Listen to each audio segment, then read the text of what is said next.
Hello friends, welcome to my channel. This is Isro question paper from 2006 to 2016, Design of Machine Elements and Metrology. This is part 6 of this series. Question is, in the gear train of 1:10 as shown in the figure, the pinion transmits 250 kW at 1800 rpm. What is the tangential load on the gear tooth? Smaller one is pinion, bigger one is gear. So in this question, distance given between two centers.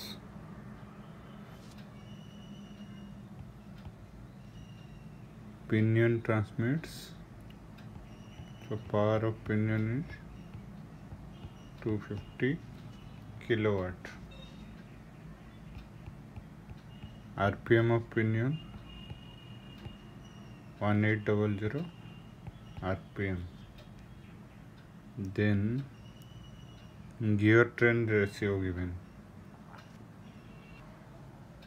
So number of teeth on pinion divided by number of teeth on gear is 1/10. We have to calculate the tangential load on the gear tooth. Tangential load we have to this here. What is the force or tangential load? That we have to calculate. From here we can get diameter of pinion by diameter of gear equal to 1/10. Then 10 into diameter of pinion equal to diameter of gear. Center distance given, so we will calculate the radius. Diameter of pinion plus diameter of gear divided by 2 equal to 660. Then from here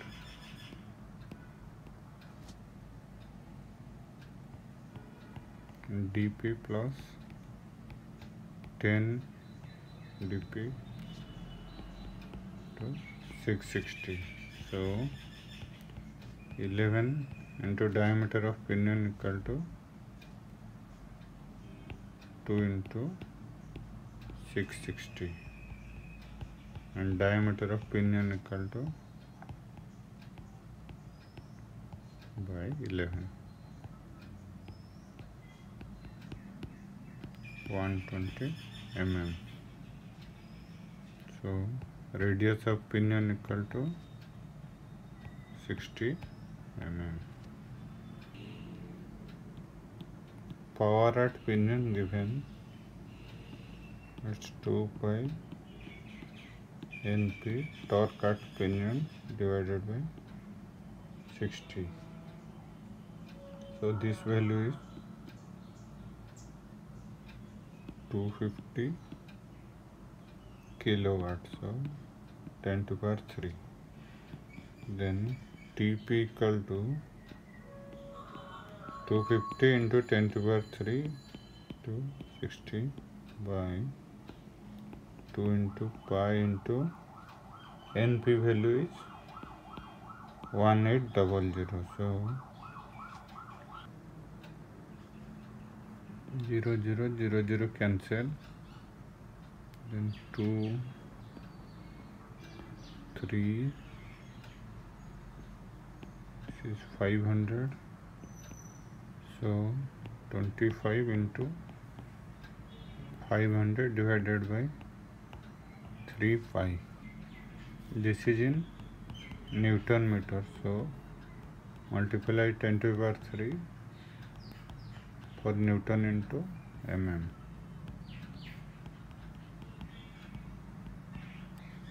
Then force we have to calculate tangential force on pinion. So load on pinion equal to, this is tangential force on pinion is torque by distance. So Fp equal to 10 to the power 3 into 25 into 500 divided by 3 pi into radius we got 60, so 0 0 cancel, 3 pi take 10, then 5, this is 125 by 60 into 10 to the power 3 Newton. So it's approximately 20 point something to 10 to the power 3 Newton. So in kilonewton it's 20 kilonewton approximately. So from options, tangential force on pinion is same as tangential force of gear. So in this question they asked tangential force on gear. So same 20 kilonewton is our answer. This is approximate. So from option, this one B is our answer, 22.1 kilonewton. This is the exact value.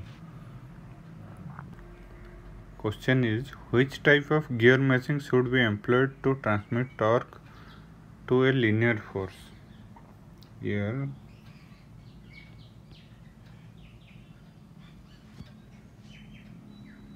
rack and pinion arrangement. And rack pinion we are giving rotational motion to the pinion, and in rack we will get linear motion. So transmit torque to linear force.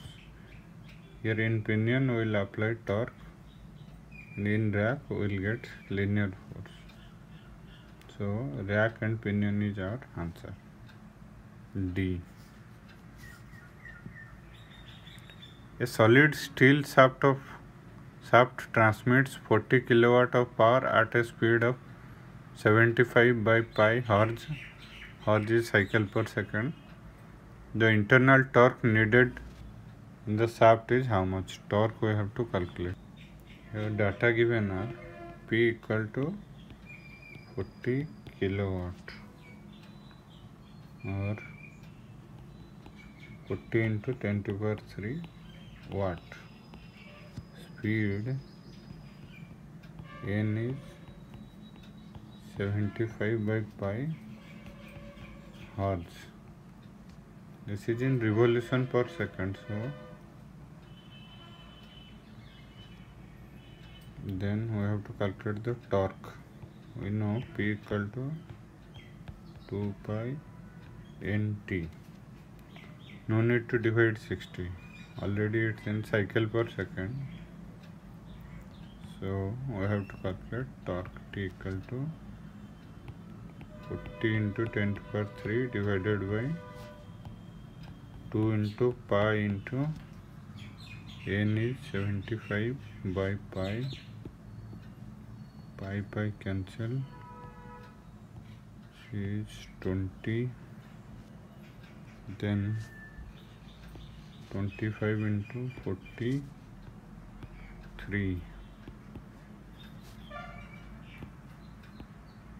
800 by 3 Newton meter. So from option B is our answer. Which of the following is applied to brittle metal? This one already discussed. I think second time it's repeating. For brittle material,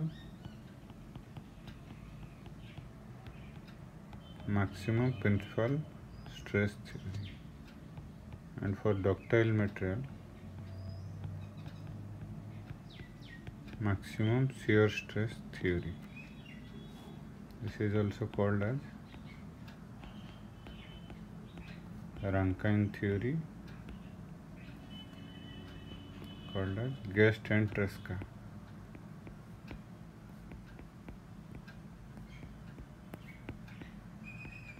Both are important.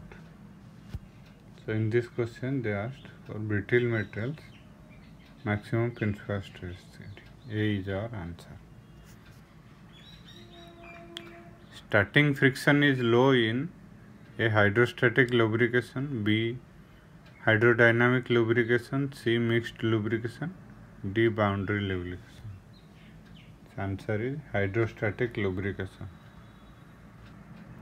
Next question. Which one of the following is trapezoidal thread? Trapezoidal thread angle is 30 degree. Acme thread is 29 degree. Buttress thread is 45 degree. Square thread it's 90 degree. So approximately acme thread and trapezoidal thread both are same. So from option A is our answer. The ratio of diameter of rivet hole to the pitch of the rivets is 0.25. Then the tearing efficiency of the joint is, we have to calculate the tearing efficiency. Ratio of diameter of rivet hole to pitch is 0.25 or 1/4. Tearing efficiency we have to calculate. So first we will calculate tearing area. Then area for tearing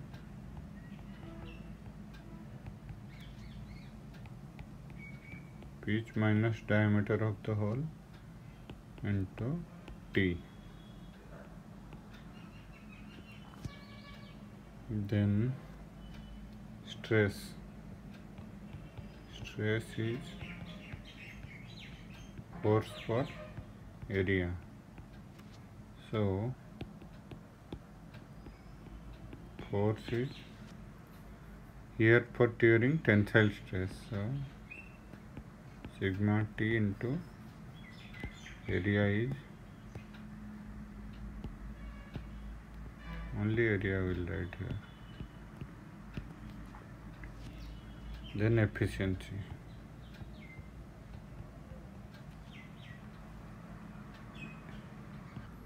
Efficiency is strength of the part with the joint with the hole divided by strength of the plate without the rivet hole.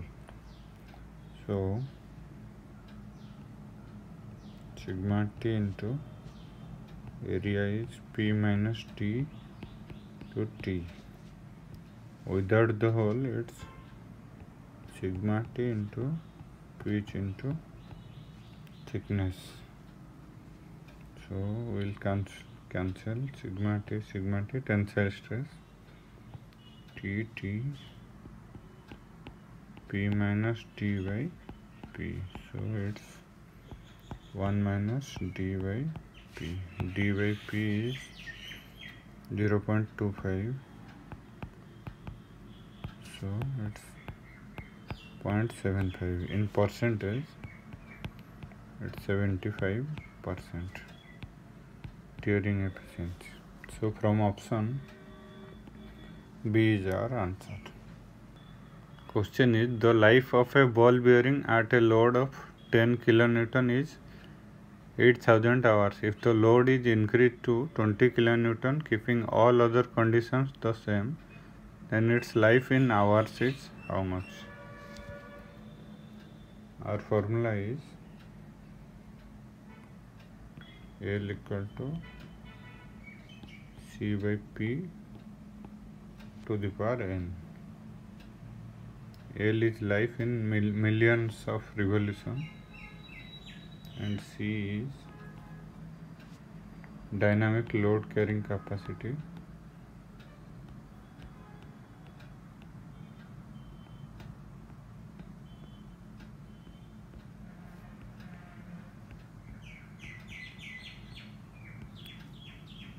And P is our equivalent dynamic load.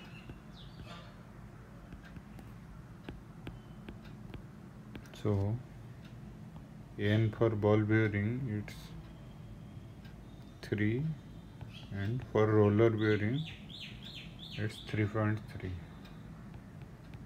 This is for ball bearing and this is for roller bearing. And L in life in millions of revolution.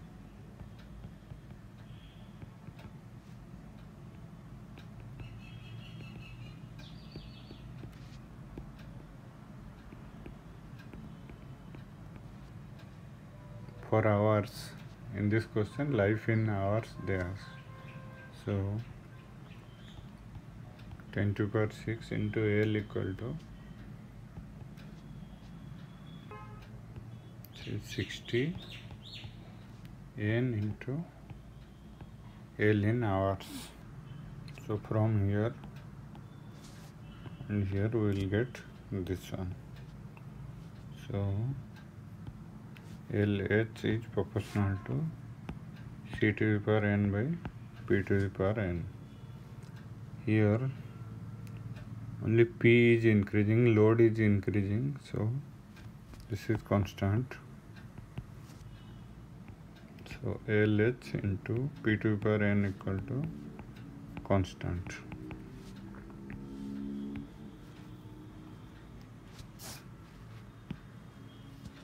Next, LH1 into P1 to the power n equal to LH2 into P2 to the power n.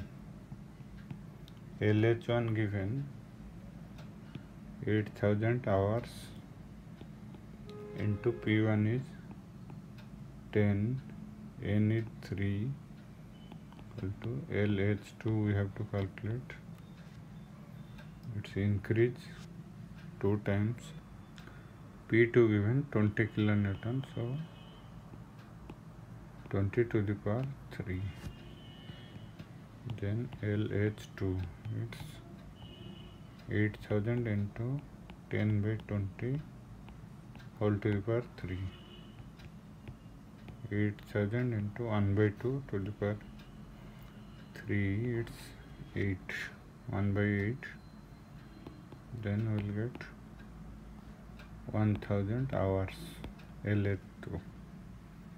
So from option C is our answer.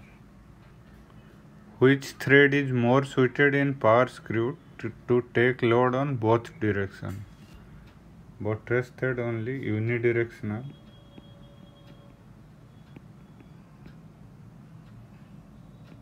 And square thread we can do, but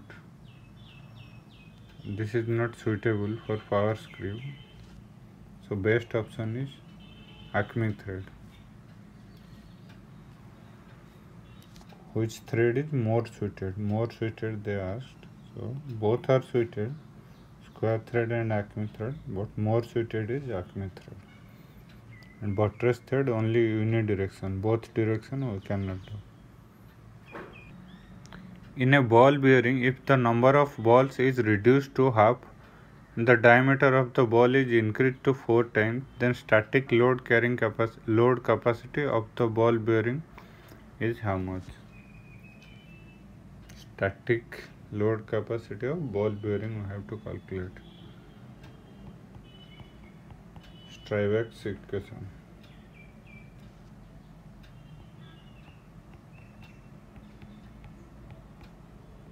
This equation is static load carrying capacity CS is K d square n by 5. So here CS is static load capacity and D is diameter of the ball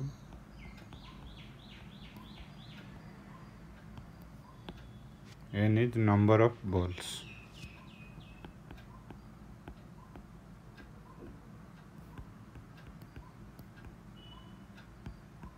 So this equation we will use here. In this question, the number of balls is reduced to half, so n2 equal to n1 by 2. Then diameter of ball is increased to 4 times. d2 is 4 times of d1. So other things are same. CS is proportional to d square, CS is proportional to n. So CS by d square n equal to constant.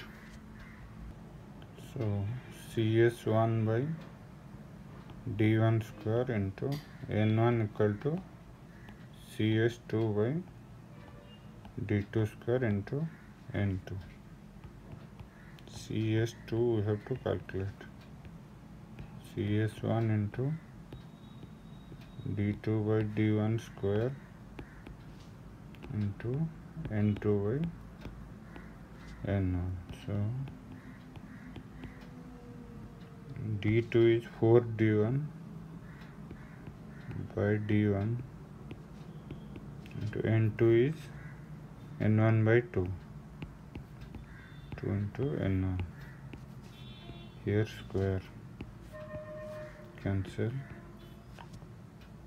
4 square is 16 by 2. 8 CS1.